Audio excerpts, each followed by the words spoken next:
Hello students, I am Parveen. आज हम class 10 का एक्सरसाइज 1.2 का 6 और 7 क्वेश्चन करेंगे। 6th क्वेश्चन है explain why 7 into 11 into 13 plus 13 and 7 into 6 into 5 into 4 into 3 into 2 into 1 plus 5 are composite numbers। हमें क्या करना है, जो नंबर दिए गए हैं इस प्रकार की फॉर्म में बड़ी बड़ी करके फॉर्म में दिए गए हैं, ये प्रूव करने हमें कि ये कंपोजिट नंबर है। क्या प्रूव करने हैं, प्रकार से हमें कंपोजिट नंबर प्रूव करने हैं। ठीक है, तो कैसे कंपोजिट नंबर प्रूव करेंगे? आप ऐसे मत कर देना, कई बच्चे कर देंगे कि भाई इन सब की मल्टीप्लाई कर कर इसे ऐड कर देंगे, नंबर आ जाएगा, वो हमें पता है कंपोजिट नंबर है, प्रूव कर दिया भाई दिस इज कंपोजिट नंबर, इसी प्रकार इसमें कर दिया। नहीं, ऐसे नहीं करना है। ये इस फॉर्म में दिए गए हैं, इसका मतलब यही जो क्वेश्चन वाला है वो यही कहना चाहता है कि आप इसी फॉर्म को लेकर चलें और इस प्रकार से सिस्टमैटिक तरीके से इसको क्या प्रूव करें, कंपोजिट प्रूव करें। इसी प्रकार इसको प्रूव करना है, ऐसे मत कर देना इसकी मल्टीप्लाई इसकी मल्टीप्लाई प्लस में ये कर दिया, ये कंपोजिट नंबर आ गया, ये कर दिया hence it is a composite number. नहीं, ऐसा नहीं करना है, हमें इसी सिस्टम में चलना है और उसको कंपोजिट नंबर प्रूव करना है। तो कंपोजिट नंबर प्रूव करने से पहले हमें ये तो पता होना चाहिए कि कंपोजिट नंबर होते क्या हैं एग्जैक्टली में। मैंने इसके बारे में पिछली वीडियो में बता दिया था कि कंपोजिट नंबर क्या होते हैं, जिसका खुद और 1 से अलावा कोई और फैक्टर एग्जिस्ट करता हो। खुद और 1 से अलावा कम से कम एक फैक्टर एग्जिस्ट करता हो, ज्यादा हो सकते हैं लेकिन कम से कम एक तो जरूर होना चाहिए जो खुद और 1 से अलावा एक फैक्टर हो। एक प्रकार से ये कह सकते हैं खुद और 1 तो सभी का होते हैं, दो फैक्टर तो कम, मतलब जिसके दो से ज्यादा फैक्टर हो वो कंपोजिट नंबर होते हैं। ठीक है, जैसे 4 है, इसके क्या क्या फैक्टर हैं, 1 2 और 4, इससे भी होते हैं, इससे भी होता है, तो तीन फैक्टर आ गए। 1 और 4 तो खुद है, मतलब 1 और 4 खुद है, इनसे अलावा एक 2 आ गया ना, तो ये कंपोजिट नंबर है। इसी प्रकार हमें कंपोजिट नंबर प्रूव करना है, तो कैसे प्रूव करेंगे देखिए। मैं पहला ले लेता हूं ये 7 into 11 into 13 plus 13। देखना इसमें कितनी टर्म है, कई बच्चे कहेंगे 4। नहीं, 4 नहीं है, क्यों? क्योंकि ये एक ही टर्म मानी जाएगी, ये एक ही टर्म मानी जाएगी। जो टर्म है वो किससे अलग होती है, वो एडिशन या सब्ट्रैक्शन से अलग होती है, मल्टीप्लिकेशन या डिवीजन से अलग नहीं होती है। जहां पर एडिशन आए ना वहां पर एक टर्म स्टार्ट होती है, सॉरी एंड होती है, और दूसरी टर्म स्टार्ट होती है। ठीक है, यहाँ पर ये कंप्लीट जो मल्टीप्लाई में तीनों नंबर ये एक ही माना जाएगा, नंबर मतलब एक ही टर्म मानी जाएगी ये। तो ये बाइनोमियल है, इसमें केवल दो ही टर्म है। ठीक है, तो ये टर्म एक ये टर्म, अब इन दोनों टर्मों में से हमें क्या निकालना है, जो कॉमन है वो कॉमन निकालना है। तो इस टर्म में क्या है 13, इस टर्म में 13, दोनों में 13 कॉमन है, कॉमन देख लो क्या है 13। इन दोनों क्वेश्चन में ऐसे ही करना है, जो दोनों टर्म में कॉमन है वो कॉमन निकालना है। तो देखो इसमें भी 13 है, इसमें भी 13 है, दोनों में से क्या कर लेंगे हम 13 को कॉमन निकाल लेंगे। तो 13 को कॉमन निकालेंगे तो यहाँ पर जो है 13 हमने कॉमन निकाल लिया, यहाँ पर बच गया 7 into 11 into 1। देखो इस टर्म में 7 into 11 तो ऐसे ही रहेगा, 13 चला गया तो 1 बच गया। दूसरी टर्म देखो, इस टर्म में 13 था ये अकेला, वो चला गया, वहां पर 1 बच गया। अब मुझे बताना जरा ये क्या है, इंटीजर है, इसको सोल्व करेंगे तब, क्योंकि सभी इंटीजर है, मल्टीप्लाई एडिशन करेंगे इंटीजर ही आएगा, और उसकी मल्टीप्लाई में 13 है, तो जो रिजल्ट आएगा वो 13 का मल्टीपल आएगा नहीं आएगा। 13 के किसी इंटीजर से मल्टीप्लाई करोगे तो 13 का मल्टीपल ही तो आएगा, यानी वो 13 उसका क्या होगा, फैक्टर होगा, यानी वो 13 उससे डिवाइड होगा, 13 से वो डिवाइड होगा। ठीक है, तो यानी ये जो नंबर आएगा वो 13 से डिवाइड होगा नहीं होगा, तो लिख देंगे this number is divisible by 13। और देखना खुद से और 1 से अलावा एक नंबर से और डिवाइड हो रहा है वो 13 से, क्या पता और नंबर से ही हो, लेकिन हमें तो केवल एक नंबर पकड़ना है, एक हमें मिल गया 13, एक नंबर से कंपोजिट नंबर प्रूव हो गया। जब हमारा क्वेश्चन एक से प्रूव होता तो बाकी की तरफ नहीं जाना हमें, 13 से प्रूव हो गया भाई, खुद से और 1 से अलावा 13 से डिवाइड होने लग रहा है, यानी इनका 13 फैक्टर है, और 13 एक फैक्टर मिल गया, यानी वो क्या हो गया, कंपोजिट नंबर हो गया। अभी इसको सोल्व करके बता सकते हैं आप, ऐसे कोई जो आप सीधा इसके बाद लिख सकते हैं कॉमन निकल गया 13 कि भाई this number is divisible by 13 and hence it is a composite number. ठीक है, अब कहोगे कि 13 खुद भी जो 13 से डिविजिबल है तो ये कंपोजिट नंबर क्यों नहीं हुआ, क्योंकि यहाँ पर 13 खुद है, वो खुद और 13 1 से डिवाइड हो रहा है, प्राइम नंबर है, लेकिन यहाँ पर ये जो नंबर है 13 से अलग नंबर है कोई, क्योंकि यहाँ से 13 तो किसी नंबर की मल्टीप्लाई हो रही है, तो उसका एक 13 फैक्टर है 1 तो है उसका, और एक जो नंबर आएगा वो फैक्टर है, ये दो फैक्टर तो है ही, उससे अलावा एक 13 और मिल गया हमें, तीन फैक्टर तो मिल गए हमें, उसके अलावा पता नहीं और कौन से, तो ये क्या है कि प्राइम नंबर है, सॉरी कंपोजिट नंबर है। ठीक है, क्या है ये कि कंपोजिट नंबर है। कैसे, अब इसको जब आप सोल्व करेंगे ना तो भी देख लेना चाहिए, मैं वैसे आपको करने की जरूरत नहीं है, मैं आपको बता देता हूं 13 into 7 11 77 plus 1 78। अब देखना 78 into 13, ये 13 का फैक्टर आएगा, उसका फैक्टर 78 भी होगा, 78 के जो फैक्टर हैं वो सारे उसके फैक्टर होंगे, और 13 भी मिल गया, इतने सारे फैक्टर हैं, ये कंपोजिट नंबर है। लेकिन इतने करने की जरूरत नहीं है, आप सीधा ये लिख सकते हैं इसके बाद कि this number is divisible by 13, this number is divisible, here लिख देंगे आप, here this number is divisible by 13 Hence it is a composite number. Hence it is a composite number. इसी प्रकार से हमारे प्रूव करना है ये, ऐसे ही रखना था, कुछ नहीं किया, क्या था इस क्वेश्चन में, कुछ नहीं था, जो कॉमन था ना वो कैलकुलेशन करने की जरूरत नहीं पड़ी हमें, जो कॉमन था वो दोनों टर्म में, हमने दो टर्म थी हमारे पास, उनमें जो कॉमन था वो कॉमन निकाल लिया, और जो कॉमन आया था उससे हमें प्रूव करते हैं कि डिविजिबल है, क्योंकि दोनों में से कॉमन आ रहा है तो कंपोजिट नंबर हो गया। इसी प्रकार इसमें करना है, जो कॉमन है दोनों टर्म्स में, दो ही टर्म इसमें है, वो कॉमन निकाल दो और प्रूव कर दो कि उससे डिविजिबल है, बस हो गया कंपोजिट। करो मेरे साथ वो क्वेश्चन नोटबुक में आप, बिल्कुल इजी है। क्या है वो, 7 into 6 into 5 into 3 into 2 into 1 और प्लस में है फिर से 5 देखो यहाँ पर भी है, यहाँ पर भी है, इस टर्म में भी एक टर्म ये हो गई और एक टर्म ये हो गई, दोनों टर्म में क्या है 5 है, तो 5 क्या आ जाएगा, कॉमन आ जाएगा, तो 5 कॉमन ले लेंगे, या 5 आप यहाँ पर भी कॉमन ले सकते हैं, बाद में कॉमन ले सकते हैं, मतलब इधर भी लिख सकते हैं इस नंबर के और इधर भी लिख सकते हैं, वो कोई बात नहीं है।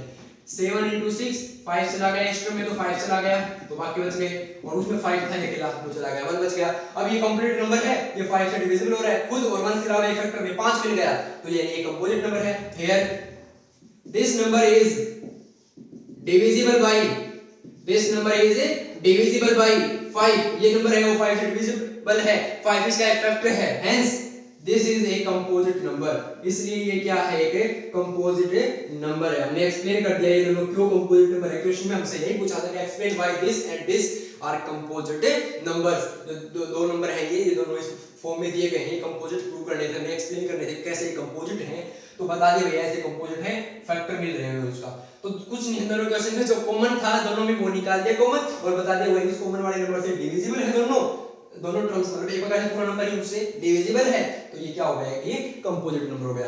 ये क्वेश्चन था, बहुत इजी क्वेश्चन था 6। अब हम 7th क्वेश्चन करेंगे।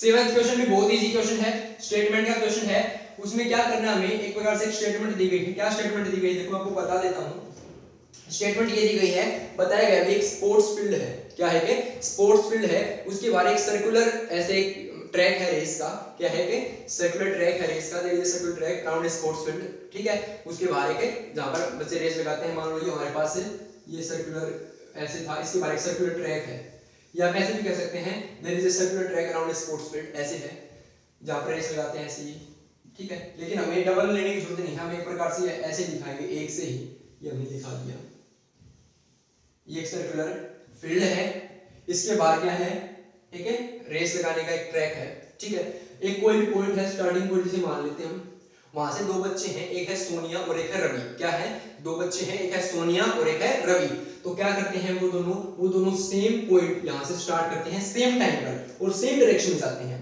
इसी डायरेक्शन में दोनों जाते हैं, सेम टाइम पर जाते हैं, दोनों यहां से स्टार्ट करते हैं, ठीक है, तो क्या होता है, जो सोनिया जो लड़की है वो तो उस राउंड को कंप्लीट करने में 18 मिनट्स लेती है, उस राउंड को कंप्लीट करने में 18 मिनट्स लेती है, और जो रवि जो लड़का है वो उसी राउंड को कंप्लीट करने में 12 मिनट्स लेता है। हालांकि दोनों ने सेम टाइम पर सेम जगह से स्टार्ट किया था, सेम डायरेक्शन में वो भागे थे, लेकिन फिर भी सोनिया उस राउंड को कंप्लीट करने में 18 मिनट्स लेती है और रवि उस राउंड को कंप्लीट करने में ओनली 20 मिनट्स लेता है, सॉरी 12 मिनट्स लेता है, वो 18 सोनिया और रवि 12 मिनट्स लेता है।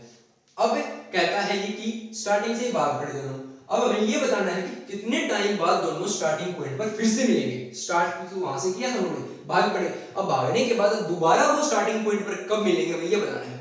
तो लॉजिकली भी हम इक्वेशन निकाल सकते हैं, कैसे, मान लो यहां से भागे, देखो फर्स्ट राउंड है, सोनिया ने कंप्लीट किया 18 मिनट में फर्स्ट राउंड, और फर्स्ट राउंड रवि ने कंप्लीट किया 12 मिनट में, सोनिया ने सेकंड राउंड कंप्लीट किया 36 मिनट में, 18 पहले वाली 18 अब वाली, इसने सेकंड कर दिया 24 में। अब देखना 36 मिनट हो चुके हैं, इसने सेकंड राउंड प्रूव किया है, लेकिन अभी इसकी 24 मिनट ही हुई है, एक बार से मैं समझा रहा हूं आपको, जब ये थर्ड राउंड आ जाएगा 36 मिनट में थर्ड राउंड कंप्लीट कर लेगा, अब बताना मुझे, देखना 36 मिनट सोनिया की होगी, 36 मिनट रवि की होगी, उस टाइम पर दोनों की जब 36 मिनट से होंगी तो सेम टाइम पर ही बताओ, लेकिन उस टाइम पर ये जो है इसने केवल 2 राउंड पूरे किए थे, इसने केवल 3 राउंड पूरे किए थे, इसने 2 राउंड पूरे कर लिए थे, इसने 3 राउंड पूरे कर लिए थे, भले इसने 3 किए, इसने 2 राउंड अलग अलग हो, लेकिन दोनों के बाद वापस वहां पर तो आके एक राउंड जहां पर उन्होंने स्टार्ट किया था राउंड पूरे के बाद वहां पर आ जाते हैं। ये नहीं पूछ सकते भाई, ये तो हो ही नहीं सकता, दोनों की स्पीड अलग अलग है, तो भाई राउंड तो अलग अलग होंगे, सेम वो तो डिस्टेंस तो कवर नहीं कर सकते सेम टाइम में वो, लेकिन क्या है, वो क्या है, मिल तो सकते हैं ना, इसने 2 राउंड कर लिए, इसने 3 राउंड कर लिए, सेम जगह पर मिल गए, तो 36 मिनट्स के बाद मिल गए, ये तो लॉजिकल तरीके से हमने निकाल लिया, लेकिन जो एग्जाम में करना वो किस प्रकार करना है, वो क्वेश्चन हम कैसे निकालेंगे, ये उसके लिए हमें एलसीएम निकालेंगे, क्या निकालेंगे, एलसीएम निकालेंगे, ठीक है। अब कहोगे कि एलसीएम क्यों निकालेंगे भाई, कैसे पता चला कि भाई इसमें हम एलसीएम निकालते हैं, इसमें हम एलसीएम निकालते हैं, कैसे पता चले? तो मैं आपको इसकी एक ट्रिक बताता हूँ। देखिए जैसे दो नंबर है स्टेटमेंट वाले क्वेश्चन में, हमें कोई भी दो नंबर मिल रहे हैं, किसी में 3 मिल जाते हैं, मान लो 2 मिल गए, जैसे एग्जांपल 4 और 10 ही मिल गए। अब कैसे पता चला भाई इसमें एलसीएम निकालना है एचसीएफ निकालना है? जो हमें चीज निकालनी है ना, जो रिजल्ट निकालना है, जैसे इसमें क्या निकालना है, टाइम निकालना है, जिसके बाद दोनों को स्टार्टिंग पॉइंट पर मिलेंगे। अगर वो रिजल्ट जो है वो इस बड़े वाले नंबर या इस बड़े वाले नंबर से ज्यादा के बराबर आता है, अंदाजा लगा सकते हैं भाई इससे ज्यादा आएगा। अगर वो बड़े वाले नंबर या बड़े वाले नंबर से ज्यादा आने की संभावना है उसकी, तो हम वहां पर निकालेंगे उस केस में एलसीएम। और जिस केस में छोटे वाले नंबर जो उससे छोटा आने की संभावना है रिजल्ट, तो उसमें हम एचसीएफ निकालेंगे। जैसे इस क्वेश्चन में एक नंबर है 12 और एक नंबर है 18। सोनिया 18 मिनट में करती है, रवि 12 मिनट्स में करता है। अब देखो संभावना क्या है मिलने की, भाई 18 मिनट से पहले तो किसी प्रकार मिल नहीं सकते। क्यों? क्योंकि कहां मिलना हमें, स्टार्टिंग पॉइंट पर मिलना है। स्टार्टिंग पॉइंट पर जो सोनिया है वो पहली बार कब पहुंचेगी, 18 मिनट के बाद पहुंचेगी, उससे पहले तो पहुंचेगी नहीं। एक राउंड ही 18 मिनट के बाद करेगी। हालांकि वहां पर भी वो नहीं मिलेंगे, लेकिन उसके बाद ही मिलेंगे, 18 के भी बाद ही मिलेंगे, लेकिन 18 से कम में तो किसी प्रकार नहीं मिल सकते वो। क्यों? क्योंकि वहां स्टार्टिंग पॉइंट पर मिलना, स्टार्टिंग पॉइंट पर 18 मिनट से पहले तो एक राउंड ही कंप्लीट नहीं कर सकते, वो कैसे पहुंचेंगे वहां पर? तो इसका मतलब आंसर जो है हमारा वो 18 या 18 से ज्यादा आएगा। तो यानी 18 या 18 से ज्यादा, मतलब बड़ा या बड़े वाले नंबर से ज्यादा आता है, तो उस केस में एलसीएम निकालेंगे। तो इसी प्रकार यहाँ पर क्या निकालेंगे, उनका एलसीएम निकालेंगे। क्वेश्चन की स्टेटमेंट क्या है? क्वेश्चन की स्टेटमेंट है कि भाई एक circular track around sports field, एक स्पोर्ट जो एक सर्कुलर क्या है फील्ड है स्पोर्ट्स का, उसके बारे में रेस लगाते हैं बच्चे, ठीक है। सोनिया टेक्स 18 मिनट्स, ठीक है, Sonia takes 18 minutes to drive one field, एक फील्ड का चक्कर लगाने में वो 18 मिनट्स लेती है, while Ravi takes 12 minutes for the same. बल्कि जब रवि है वो 12 मिनट्स लेता है फॉर द सेम, उसी ट्रैक को, उसी फील्ड को एक चक्कर लगाने में, ठीक है। तो suppose that they both start at the same point and at the same time and they go in the same direction। क्या कहा है कि सपोज करो कि उन दोनों ने सेम पॉइंट से स्टार्ट किया, मैंने बता दिया सेम टाइम पर स्टार्ट किया और वो सेम डायरेक्शन में गए, ठीक है। तो find out after how many minutes they will meet again, वो दोनों कितनी मिनट्स के बाद जो है वो दोबारा मिलेंगे उस स्टार्टिंग पॉइंट पर, एट द स्टार्टिंग पॉइंट हमें ये निकालना है, ठीक है। तो आप इसका सॉल्यूशन जो है इसमें क्या लिख देंगे, आप लिख देंगे सोनिया टेक्स जो मिनट्स है is equal to 18 minutes, Ravi take minute time to complete one round या to drive one round is equal to 20 minutes, ठीक है।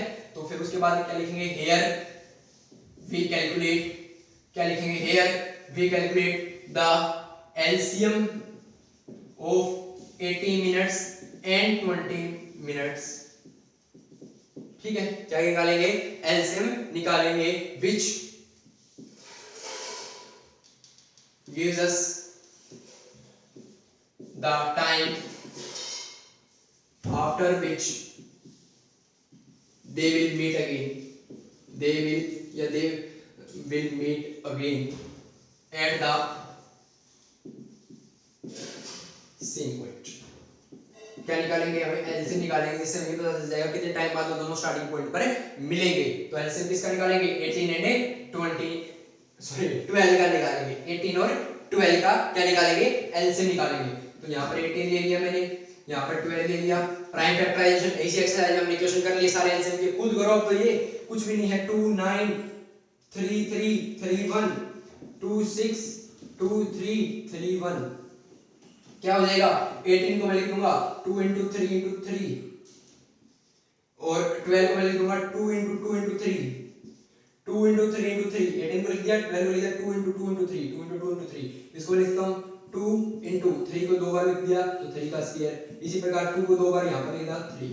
एलसीएम कैसे निकलता है, हर एक प्राइम नंबर की हाईएस्ट पावर, तो एलसीएम क्या आ जाएगा, हर एक प्राइम नंबर क्या है नंबर में 2 और 3 मिलते हैं, तो 2 और 3 की हाईएस्ट पावर, 2 की हाईएस्ट पावर क्या है, देखो यहाँ पर 2 है और 3 की हाईएस्ट पावर भी 2 है, तो 2 का स्क्वायर 4, 3 का स्क्वायर 9 36, यानी 36 मिनट्स के बाद वो क्या होंगे, दोनों उसी टाइम पर उसी पॉइंट पर स्टार्टिंग पॉइंट पर मिलेंगे। हमने जब ऐसे एग्जांपल से सर्कल में हम जैसे रफ वे में हमने निकाला था तब ये 36 आ रहा था, एलसीएम से भी एग्जैक्ट आ गया 36 मिनट, ठीक है। तो एग्जाम में इसको ऐसे करना है, तो after 36 minutes they will meet again at the same point, या Sonia and Ravi meet at the starting point, meet again, ठीक है।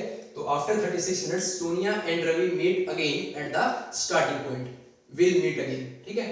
वो 36 मिनट के बाद दोनों क्या हैं, वो दोनों स्टार्टिंग पॉइंट पर मिलेंगे। तो इस प्रकार आपको इक्वेशन करना है, अगर आपको खुद भी निकाल के देखने हैं तो इसी के साथ आपकी एक्सरसाइज 1.2 वो कंप्लीट होती है। ठीक है, थैंक यू।